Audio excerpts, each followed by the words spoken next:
Okay everybody, welcome back. So the audio is going to be a little bit different right now because my camera tipped over in the wind yesterday, landed right on the external audio microphone jack port and destroyed it. So the camera has to go to the camera hospital.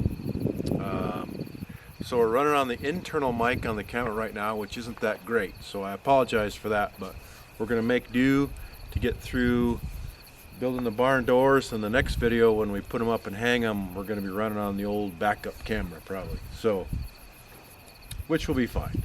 But it's one of those things, man. We have a lot of wind up here, and I usually pay pretty close attention to it, and I just lost track of it just for a second, and that's all it took. So I know that a lot of you probably had a heart attack when I started putting the stain on this door, but have a little faith. There is a method to my madness, and it actually turned out great. It'll lighten a little bit over time, and eventually it'll turn out to look just like it's weathered, and these doors have been on the barn for 100 years, but they've only been on the barn for 1 year, and that's kind of my goal.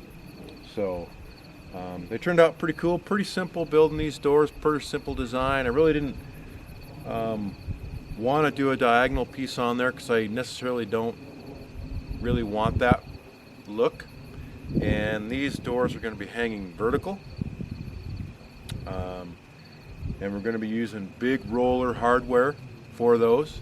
If you want to know the type of wheel that we're going to use to hang these doors on, check out my Instagram account. I've got a picture of it on my Instagram, and be sure and subscribe to my Instagram because I do put things on there, and Facebook, that we don't put on the YouTube channel. So in any event, these doors are going to be rolling on those huge cast iron wheels, and no need for diagonal bracing because they're going to be hanging vertical anyway. So this is the style I wanted. Turned out pretty good. Rough sawn pine, pretty non-typical dimensionals, which means they're all varying in thickness. So the back side of this door, you can see all the different thicknesses of the boards, and we had to kind of, as you saw, clamp them together to get them kind of sucked tight. I was kind of worried about shiplapping them and making them, you know, sealed up tight, when I realized that the rest of the building really isn't. So these doors don't necessarily have to be airtight. So we'll roll with a few gaps as they happen. Add to the charm of the doors. We put some black screws in to go with the black stain. Tried to put them in on a pattern, just that little extra detail makes them look nice. So I think they're going to turn out great. And like I said, next time we'll build the hardware. We have to build all the running gear and the running tracks for those wheels.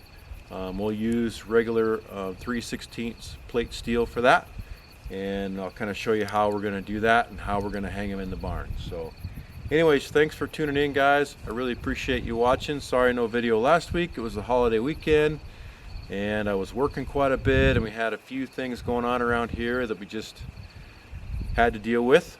But I'll just leave it at that for now. So anyways, didn't have a chance to get working on these barn doors, but we got working on them now. So stay tuned for when we hang them up next time, and we'll see you then.